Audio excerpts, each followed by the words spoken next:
السلام علیکم دوستو، میرا نام ہے نیاز اور آپ دیکھ رہے ہیں اسلامک اردو نیٹ ورک۔ دوستو، یہ بات تو سبھی جانتے ہیں کہ اس دنیا کا آغاز حضرت آدم علیہ السلام سے ہوا، لیکن دوستو آپ نے اکثر یہ دیکھا ہوگا، لوگ یہ سوال پوچھتے ہیں کہ اس دنیا کے وجود میں آنے سے پہلے اس جہان میں کیا تھا۔ اس دنیا میں سب سے پہلے حضرت آدم علیہ السلام اور بی بی حوا کو بھیجا گیا، لیکن ان کی پیدائش سے پہلے یہاں پر کیا کوئی رہا کرتا تھا؟ انسان تھے یا پھر جنات یا پھر کوئی اور مخلوق یہاں پر موجود تھی؟ دوستو اس حوالے سے ہمیں مختلف آج سننے کو ملتی ہے، لیکن حقیقت کیا ہے؟ قرآن پاک اس حوالے سے کیا فرماتا ہے؟ قرآن کریم کے مطابق اللہ تعالیٰ نے اس زمین کو کتنے دنوں میں پیدا فرمایا؟ دوستو یہ تمام معلومات آج آپ کے ساتھ اس ویڈیو میں شیئر کرنے والے ہیں۔ اس سے پہلے آپ کو کچھ اس سے جڑی تھیریز بتاتے چلیں۔ دوستو کچھ لوگوں کا یہ دعویٰ ہے کہ حضرت آدم علیہ السلام کی پیدائش سے پہلے اس دنیا میں جنات کا بسیرا ہوا کرتا تھا۔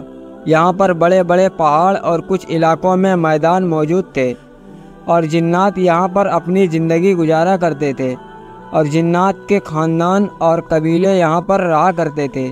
جبکہ دوستو کچھ سائنسدانوں اور عیسائیوں کا کہنا ہے کہ زمین پر حضرت آدم علیہ السلام سے پہلے ڈائناسور رہا کرتے تھے، جو ہزاروں سال پہلے انسانوں کی آمد سے پہلے اس زمین پر آباد تھے، لیکن انسانوں کی آمد کے ساتھ ساتھ ان کی نسل ختم ہونے لگی، اور کچھ لوگوں کے مطابق یہ زمین بھلائی کے مخلوق کا مرکز تھا۔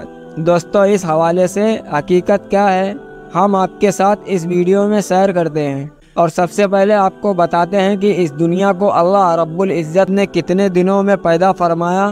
سورہ عرب آیت نمبر 54 میں اللہ تعالیٰ ارشاد فرماتا ہے، جس کا ترجمہ یوں ہے: بے شک تمہارا رب اللہ ہے، جس نے آسمان اور زمین 6 دن میں بنایا، پھر عرش پر سوار فرمایا، جیسا کہ اس کی شان کے لائق ہے۔ رات دن کو ایک دوسرے پر ڈھانپ دیتا ہے کہ ایک دوسرے کے پیچھے جلد سے جلد چلا آ رہا ہے، اور اس نے سورج، چاند اور ستاروں کو بنایا اس حال میں کہ سب اسی کے حکم کے پابند ہیں۔ سن لو، پیدا کرنا، تمام کاموں میں کثرت کرنا اسی کے لائق ہے۔ اللہ بڑا برکت والا ہے، جو سارے جہانوں کا رب ہے۔ تو دوستو اس آیت کا ترجمہ سننے کے بعد آپ کو ایک بات کا تو علم ہو جانا چاہیے کہ اللہ رب العزت نے اس زمین اور آسمان کو کل 6 دن میں پیدا فرمایا۔ اسی طرح اللہ تعالیٰ سورہ ہود آیت نمبر 7 میں ارشاد فرماتا ہے، اور وہی ہے جس نے آسمان اور زمین کو 6 دن میں بنایا، اور اس کا عرش پانی پر تھا۔ حضرت ابو اعظم علی سے روایت ہے، آپ صلی اللہ علیہ وسلم سے اس دور کے لوگ نے دریافت کیا تھا کہ رسول صلی اللہ علیہ وسلم آسمانوں اور زمینوں کے پیدا کرنے سے پہلے کیا تھا؟ تو آپ صلی اللہ علیہ وسلم نے فرمایا کہ صرف اللہ تھا، نہ اوپر ہوا تھی نہ نیچے ہوا تھی، اور اس کا عرش پانی پر تھا، اور اللہ تعالیٰ نے قلم کو وجود میں آنے کا حکم دیا، اور اس سے کہا کہ لکھ، اور اس طرح انسانوں کی آمد سے 50,000 سال پہلے ہی ہر چیز اور تمام مخلوق کی تقدیر لکھ دی گئی۔ یہ اللہ تعالیٰ کا علم تھا، جس کو قلم نے اس کے حکم کے مطابق لوح محفوظ پر لکھا۔ بخاری شریف میں آتا ہے کہ ایک بار آپ صلی اللہ علیہ وسلم کے پاس یمن سے آئے ہوئے ایک صاحب نے آپ صلی اللہ علیہ وسلم سے کہا کہ ہم آپ کے پاس دین کی سمجھ اور ابتدائی حالات کے بارے میں پوچھنے کے لیے آئے ہیں کہ سب سے پہلے دنیا میں کیا چیز تھی؟ آپ صلی اللہ علیہ وسلم نے فرمایا کہ صرف اللہ تھا، اس سے پہلے کوئی چیز نہ تھی، اور اس کا عرش پانی پر تھا۔ پھر اس نے لوح محفوظ پر ہر چیز لکھ دی، اور پھر آسمان اور زمین کو پیدا کیا گیا، یعنی ابتدا میں پانی پر عرش کی تخلیق ہوئی، پھر قلم کی پیدائش ہوئی، اور اس نے سب کچھ لکھ دیا۔ علماء کرام فرماتے ہیں قلم کے فوراً بعد لوح محفوظ کو پیدا کیا گیا، چنانچہ قلم نے لوح محفوظ پر ہر چیز لکھ دی۔ اس کے بعد کائنات کی باقی مخلوق، آسمان اور زمین کی پیدائش وجود میں آتی گئی۔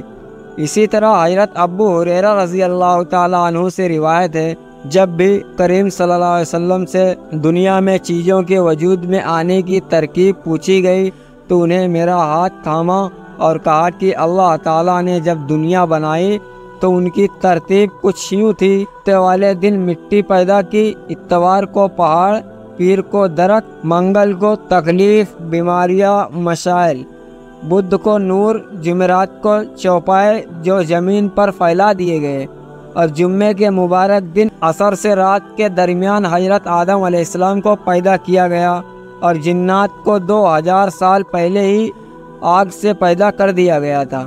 اس طرح یہ دنیا وجود میں آئی اور حضرت آدم علیہ السلام زمین پر تشریف لائے، اور اس کے بعد ان سے تمام نسلیں چلی، اور ایسے ہی ایک دن اللہ رب العزت اس زمین پر انسانوں کو دیا وقت ختم کر دے گا، اور جیسے ہی یہ دنیا بنی ویسے ہی ختم ہو جائے گی۔ اللہ سے دعا ہے کہ ہمیں موت سے پہلے نیک عمل کرنے کی توفیق عطا فرمائے، آمین ثم آمین۔ اسی کے ساتھ دوستو آج کی ویڈیو ختم ہوتا ہے۔ ویڈیو پسند آنے کی صورت میں اسے لائک اور زیادہ سے زیادہ اپنے تمام دوستوں کو شیئر ضرور کیجیے گا، اور ابھی تک آپ نے چینل کو سبسکرائب نہیں کیا ہے تو چینل کو ضرور سبسکرائب کیجیے گا تاکہ آنے والی تمام ویڈیو کی نوٹیفیکیشن آپ کو ملتی رہے۔